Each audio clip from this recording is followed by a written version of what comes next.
Perkenalkan, nama saya Alisa Pajulu. Saya dari kelas 1B jurusan D3 Kebidanan. Topik saya hari ini sangat menarik dan penting dalam memahami sistem reproduksi manusia, yaitu mekanisme umpan balik hormon serta hormon-hormon yang berperan di dalamnya. Tubuh manusia bekerja sangat teratur berkat adanya hormon atau zat kimia yang dihasilkan oleh kelenjar endokrin. Hormon ini mengatur banyak fungsi tubuh, termasuk pertumbuhan, metabolisme, dan tentu saja fungsi reproduksi. Nah, agar kerja hormon tetap seimbang, tubuh kita memiliki sistem pengaturan alami yang disebut mekanisme umpan balik atau feedback mekanisme. Bagaimana cara kerjanya? Yuk kita bahas satu persatu. Yang pertama yaitu mekanisme umpan balik hormon. Mekanisme umpan balik adalah cara tubuh menjaga keseimbangan kadar hormon agar tidak terlalu tinggi atau terlalu rendah. Ada dua jenis utama, yaitu umpan balik negatif dan umpan balik positif. Umpan balik negatif adalah mekanisme yang paling sering terjadi ketika kadar hormon dan darah meningkat terlalu tinggi. Tubuh akan mengurangi atau menghentikan produksinya. Sebaliknya, kalau kadar hormon menurun, tubuh akan meningkatkan produksinya kembali. Contohnya, seperti di otak, hipotalamus menghasilkan hormon GnRH atau gonadotropin releasing hormone. GnRH merangsang kelenjar hipofisis untuk melepaskan dua hormon penting, yaitu FSH atau follicle stimulating hormone dan LH atau luteinizing hormone.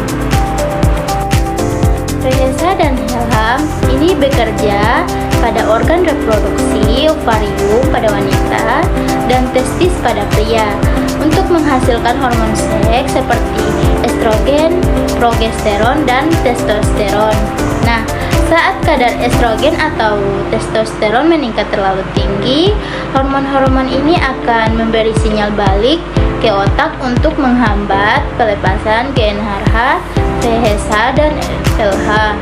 Itulah yang disebut umpan balik negatif agar kadar hormon tetap seimbang. Umpan balik positif berbeda dengan yang tadi.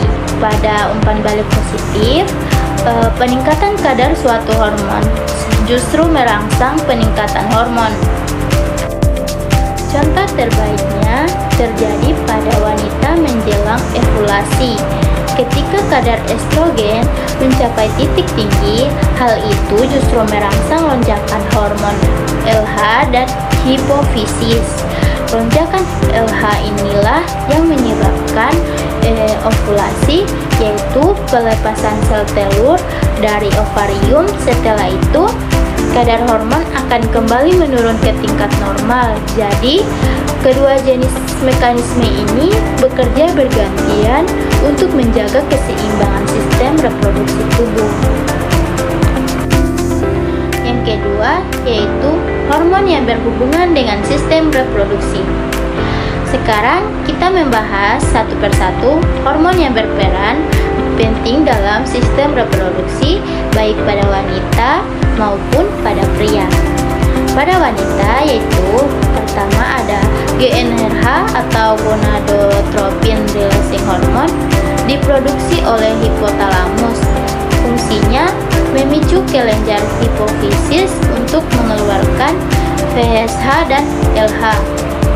Yang kedua yaitu ada FSH, follicle stimulating hormone, berperan dalam pematangan folikel di ovarium, yaitu tempat berkembangnya sel telur. Yang ketiga yaitu LH atau luteinizing hormone, bertanggung jawab atas ovulasi, yaitu pelepasan sel telur dari ovarium.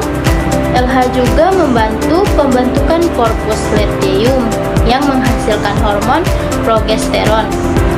Yang keempat ada estrogen, dihasilkan oleh folikel di ovarium berfungsi menebalkan dinding rahim endometrium agar siap menerima sel telur yang dibuahi. Juga membentuk karakteristik seks sekunder wanita seperti pertumbuhan payudara dan bentuk tubuh. Yang kelima ada progesteron yang dihasilkan oleh corpus luteum setelah ovulasi, menjaga dinding rahim tetap tebal dan siap untuk kehamilan. Bila tidak ada perbuahan, kadar progesteron turun sehingga terjadi menstruasi. Yang keenam yaitu prolaktin, diproduksi oleh hipofisis anterior, berfungsi merangsang produksi ASI setelah melahirkan. Yang ketujuh yaitu oksitosin, dihasilkan oleh hipotalamus dan rekresikan oleh hipofisis posterior. Fungsinya membantu kontraksi rahim saat persalinan dan pengeluaran ASI saat menyusui. Selanjutnya pada pria. Yang pertama yaitu GnRH. GnRH adalah hormon yang diproduksi oleh hipotalamus, yaitu bagian kecil di otak yang mengatur banyak fungsi tubuh, termasuk sistem reproduksi. GnRH bekerja dengan cara mengirim sinyal ke kelenjar hipofisis anterior atau pituitari bagian depan untuk melepaskan dua hormon penting, yaitu FSH atau follicle stimulating hormone dan LH luteinizing hormone. Pelepasan GnRH tidak terjadi terus-menerus, melainkan berdenyut pulsatif agar kadar FSH dan LH dalam tubuh tetap seimbang.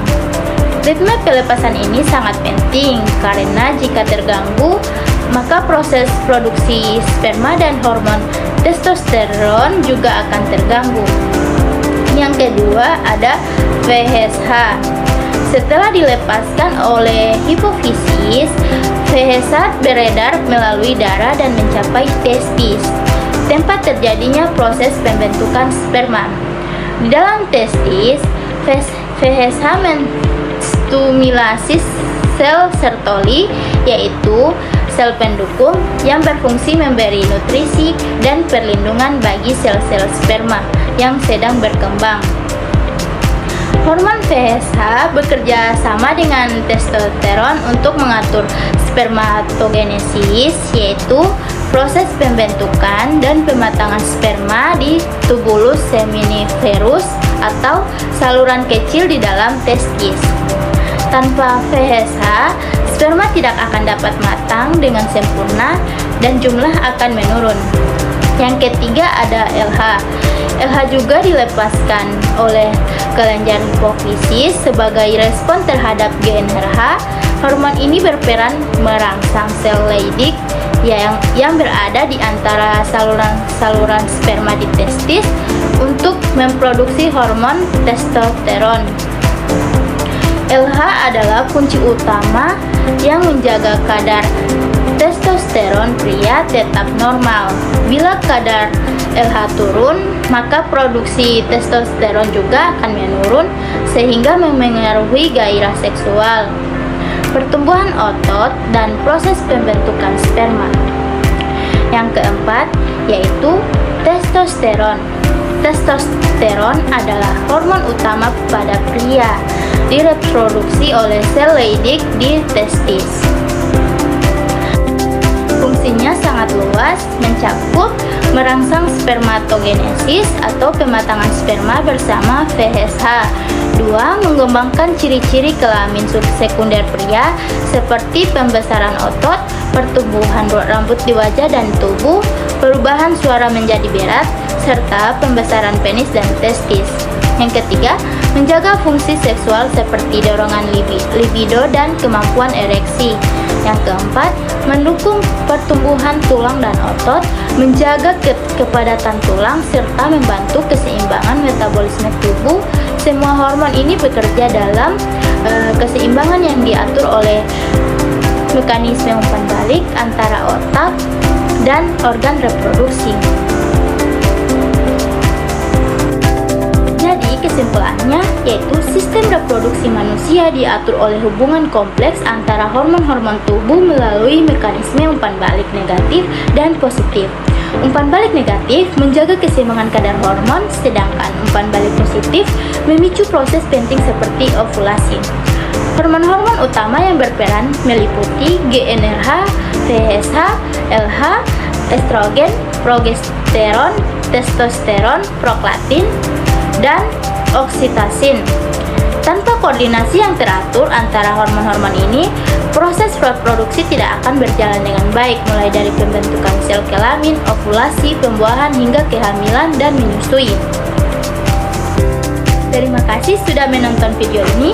Semoga penjelasan tadi membantu kamu memahami bagaimana sistem hormonal bekerja dalam mengatur fungsi reproduksi manusia. Jangan lupa like, share, dan subscribe agar tidak ketinggalan materi menarik lainnya. Sampai jumpa di video berikutnya. Bye-bye!